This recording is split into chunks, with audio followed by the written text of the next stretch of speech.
Assalamualaikum warahmatullahi wabarakatuh. Saya Evi Febrion Rahayuni Tias, NIM 2017 1037 0311 008, ingin mempresentasikan tugas akhir saya yang berjudul Prediksi Nilai Tukar Yuan ke Rupiah menggunakan General Regression Neural Network.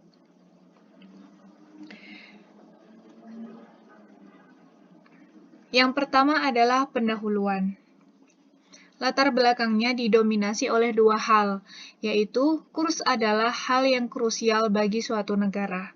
Yang kedua, Cina adalah eksportir besar di dunia dengan salah satu tujuannya adalah Indonesia. Berdasarkan data import dari Badan Pusat Statistik, fluktuasi terus terjadi pada net value impor. Hal ini dapat berpengaruh setidaknya 3 hal penting, yaitu inflasi, suku bunga, dan nilai tukar mata uang. Rumusan masalah.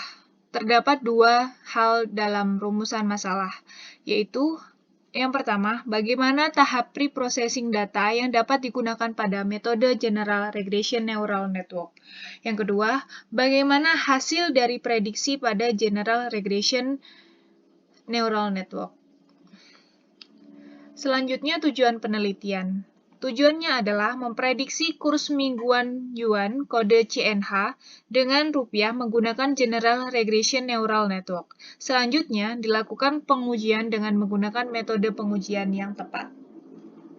Batasan masalah dibuat agar penelitian tidak meluas kemana-mana. Terdapat 4 batasan masalah. Yang pertama yaitu data diambil dari website resmi Bank Indonesia dengan atribut kurs jual, kurs beli, suku bunga acuan, dan tingkat inflasi. Periode data bersifat mingguan yang dikumpulkan dalam format CSV. Rentang data yang diambil dari 2 April 2017 hingga 22 November 2020. Yang terakhir, terdapat faktor-faktor lain yang dapat mempengaruhi prediksi selain suku bunga acuan dan juga tingkat inflasi. Faktor tersebut tidak dijadikan acuan dalam penelitian ini. Yang kedua adalah tinjauan pustaka, dimulai dari penelitian pendahulu. Yang pertama adalah Safira Yasmin Amalutfia yang menggunakan Fuzzy Time Series Markov Chain menghasilkan error berkisar antara 0,41% hingga 0,53%.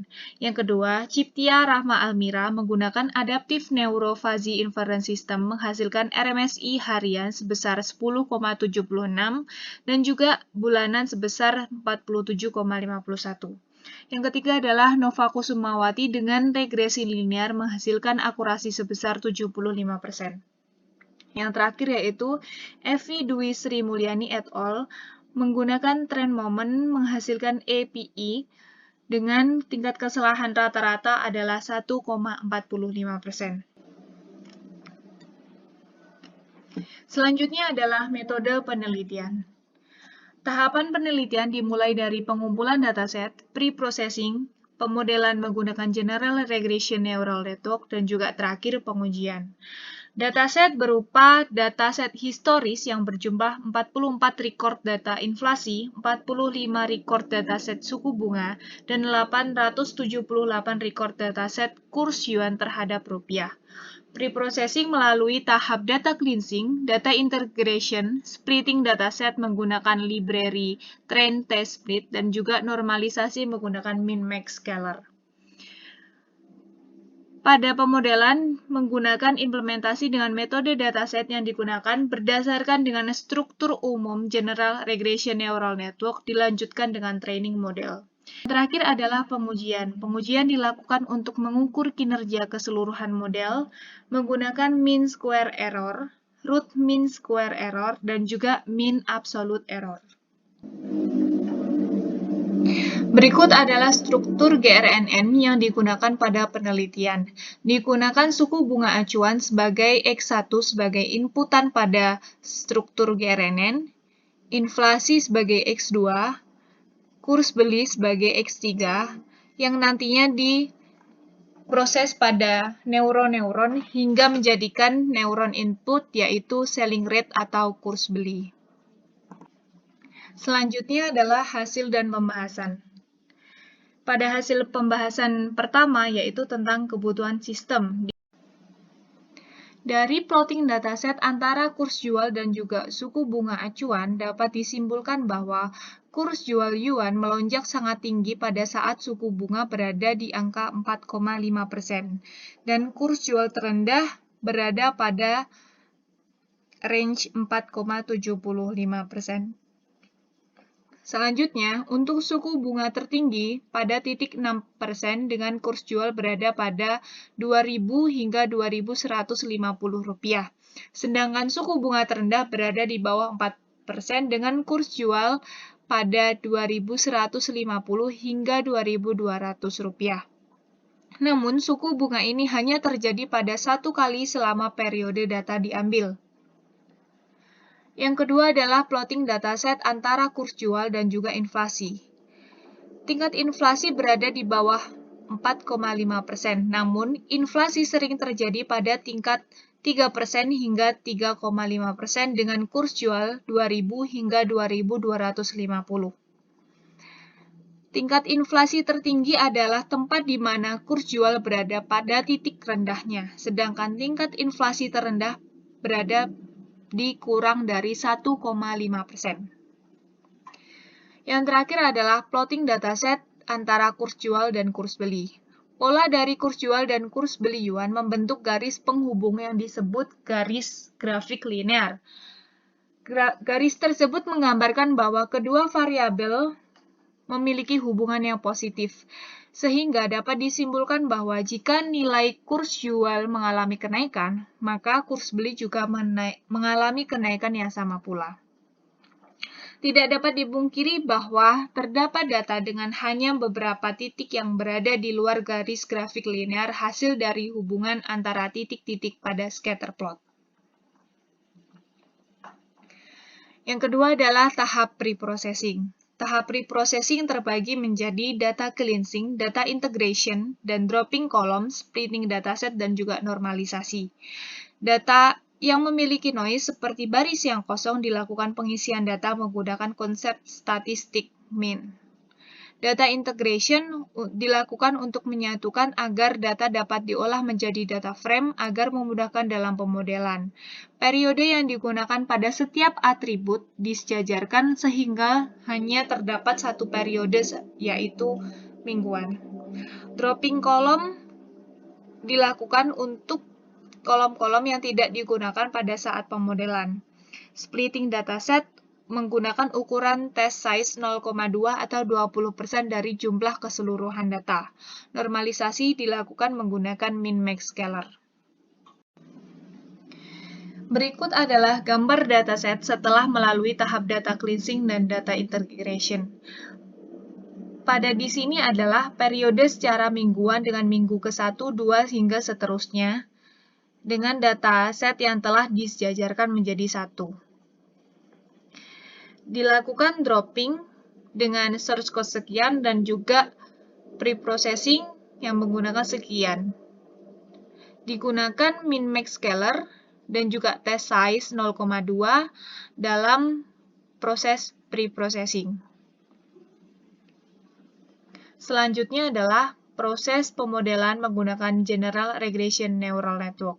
Terbagi menjadi training data yang digunakan dataset sebesar 80% atau 152 data untuk menjadikan data training dan juga diberikan data standar deviasi sebesar 0,1. Kemudian untuk testing datanya digunakan dataset sebesar 20% atau 39 data yang dijadikan untuk data testing. Yang terakhir untuk hasil pemodelan diberikan hasil berupa data actual dan juga data predicted dari model yang telah melalui tahap training. Training data menggunakan source code yang telah didefinisikan sebagai berikut dengan standar deviasi sebesar 0,1. Untuk testing data menggunakan function predict dari regresi.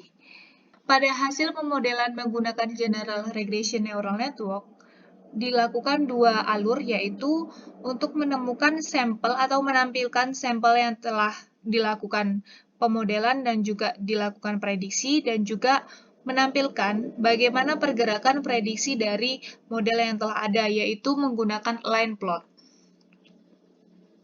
Analisis line plot yaitu pertama, pemodelan berjalan sangat baik.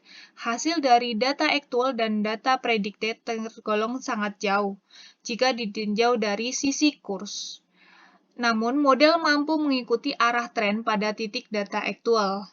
Di sini adalah data aktual adalah warna hijau dan data predicted adalah merah. Dapat dilihat bahwa model mampu mengikuti gerakan arah dari data aktual yang telah ada. Tahap terakhir pada penelitian adalah pengujian. Pengujian ini menggunakan 3 parameter evaluasi, yaitu mean square error, root mean square error, dan mean absolute error. Namun dilakukan eksperimental pada parameter evaluasi dengan diperlakukan ukuran standar deviasi yang berbeda, yaitu 0,1 hingga 0,3. Skor yang terbaik dari semua eksperimen dijadikan patokan pada penelitian.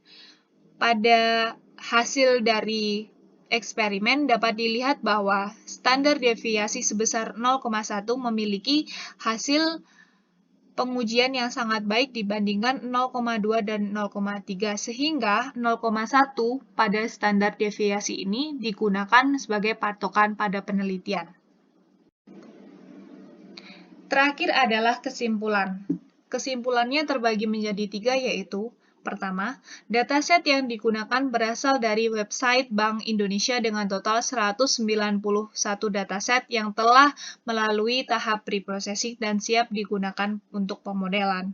Yang kedua, model yang dibangun menghasilkan output yang sangat baik yang diimbangi dengan ukuran standar deviasi sebesar 0,1.